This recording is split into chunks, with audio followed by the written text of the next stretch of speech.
Okay, so the trapezium rule. Let's talk a little bit about it. Now, if I draw a quick trapezium here, and I label some of my sides A, B there, those are my parallel sides, and my perpendicular distance between the parallel sides, I'll call that H. Then we know that the area of a trapezium is a half A plus B, which is the sum of the parallel sides times the height, which could be proven, but I don't want to go into that right now. What I want to go into is how this trapezium rule came about. So for that, I'm going to draw a quick, let's just say a quick curve there. And let's say we want to find the area under the curve. Now there are various reasons why we would want to find the area under the curve.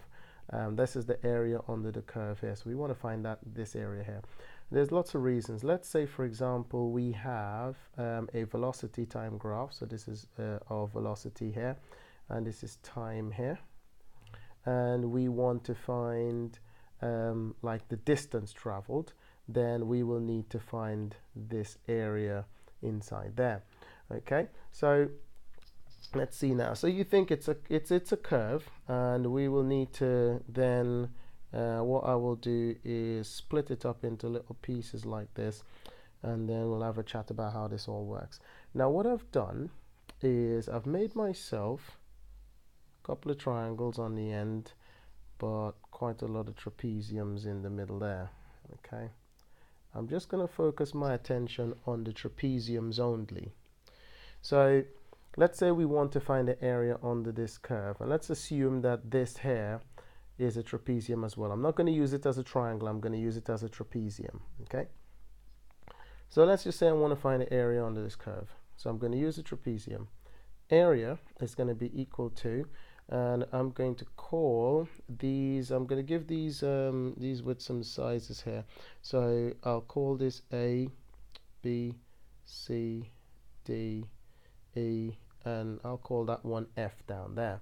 And these letters I've just put in are the lengths of these different sides here, okay, of my trapezium.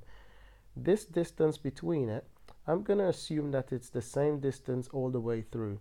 So that's H and H and H and H and H and so on. Same distance between each of the parallel sides there. All right, so let's say we're going to find the trapezium rule. We're going to find the area of the trapezium now, or using the trapezium rule. If I look at this first one here, then the area of that particular trapezium is going to be a half. I'm going to put H over 2 for now because it's easier, okay? So I've just taken this H and put it over 2. So put H over 2. A half H over 2, A plus B, plus H over 2, B plus C. That's for this one here. When I get over here, I'm going to get H over 2, C plus D. You can see how this is going to go. Plus H over 2, D plus E, plus, just bring this over here a little bit, H over 2, E plus F. And let's call that a day. That's finished now. Try to see if you can see something common happening in here.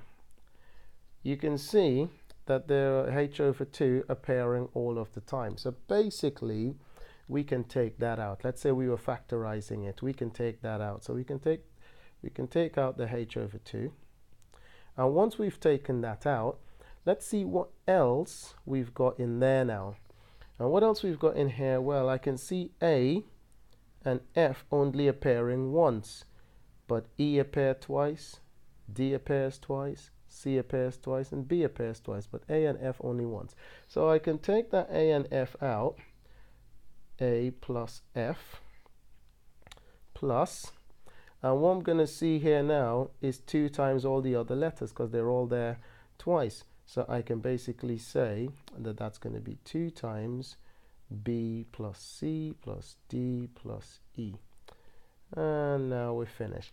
And this, guys, is the trapezium rule. I've just derived it so you can see how to get it yourself.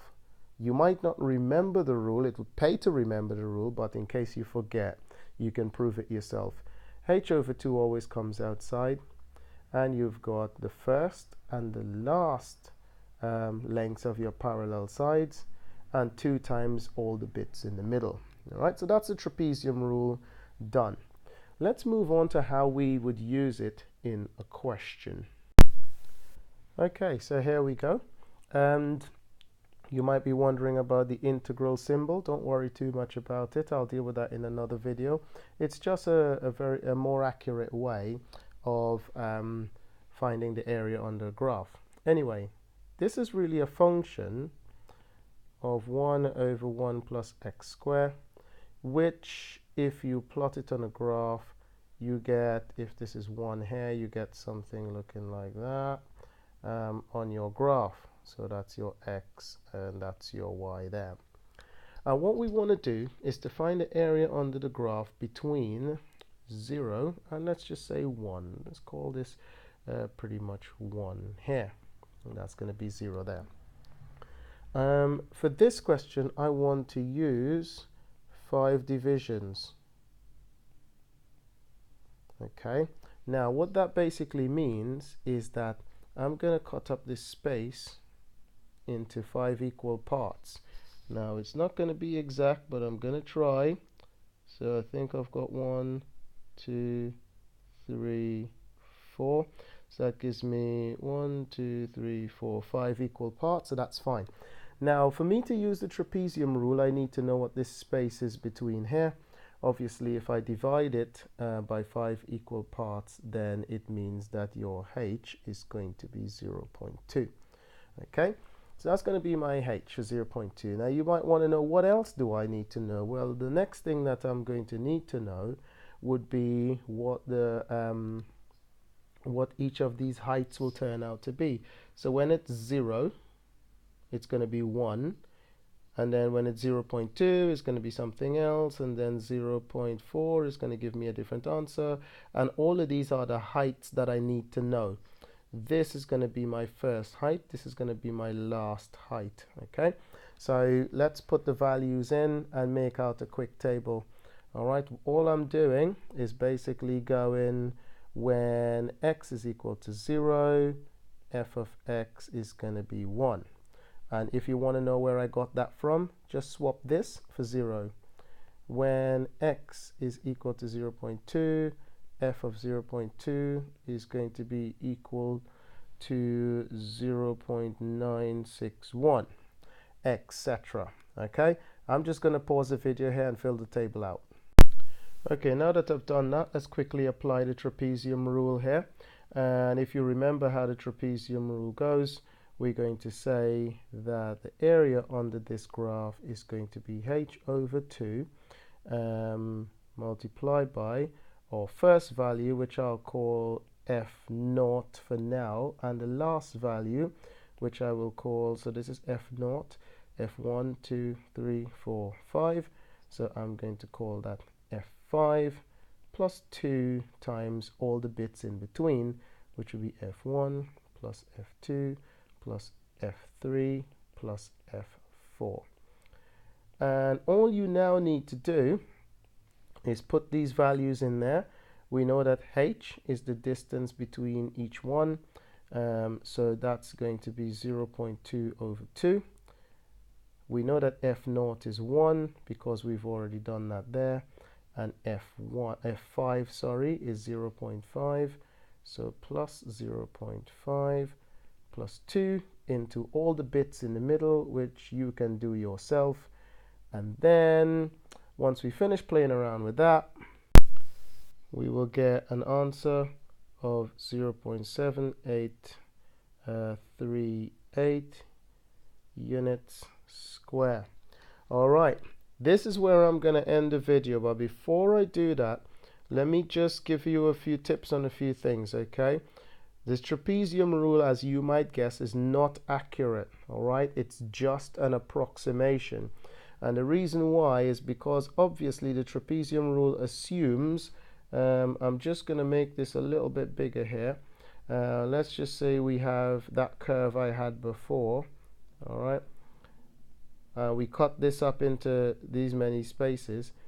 Once I put the trapezium rule assumes that these are straight lines. It doesn't take into consideration that's a curve. And so we have these little spaces between here that the trapezium rule will completely ignore.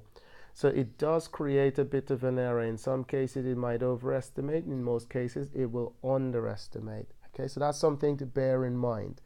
Another thing to bear in mind is have a think about if you want to make your trapezium rule more accurate.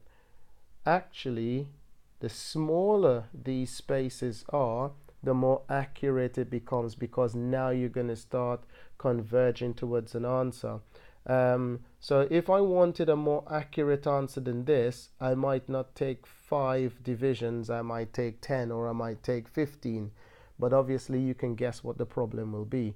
The more divisions I take, the longer this formula becomes, the more easy it is for me to make a mistake, and the more tedious it is for you to try and remember all these numbers and getting them right in the calculator.